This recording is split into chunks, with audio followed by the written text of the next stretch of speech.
ஆனால் அந்த மோதல் போக்கு நான் யார் தெரியுமா, நீங்கள்லாம் பொறுக்கியா அப்படி இப்படின்னு தௌலத்து காட்ட ஆரம்பித்தா உடனே வந்து போலீஸு சொம்புன்னு நினச்சாலும் போலீஸுக்கு அகெயின்ஸ்டாக எவ்வளவோ நியூஸ் போட்டிருக்கா தவறு செய்யும் பட்சத்தில்.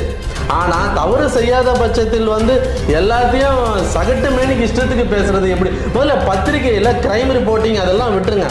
பத்திரிகை தர்மம்னு ஒன்று இருக்குது. நம்ம வந்து யார் மேலே வேணால் குற்றச்சாட்டு வைக்கலாம், ஆனால் அந்த குற்றச்சாட்டுக்கு ஆதாரம் இருக்கும். ஆதாரம் இருக்குது, சோர்ஸ் இருக்குதுன்னு வடை சுட்டுட்டு இருந்தால் எப்படி?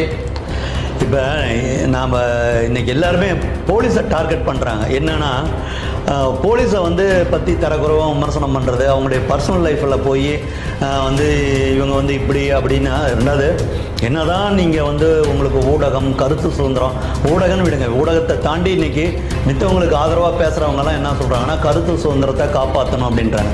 இதே உதாரணம் எனக்கு 10-15 வருஷத்துக்கு முன்னால் இதே வீடு காலி பண்ணுற பிரச்சனையில் இருந்துச்சு. நான் வந்து அன்றைக்கி பெரம்பூரில் இருந்தேன்.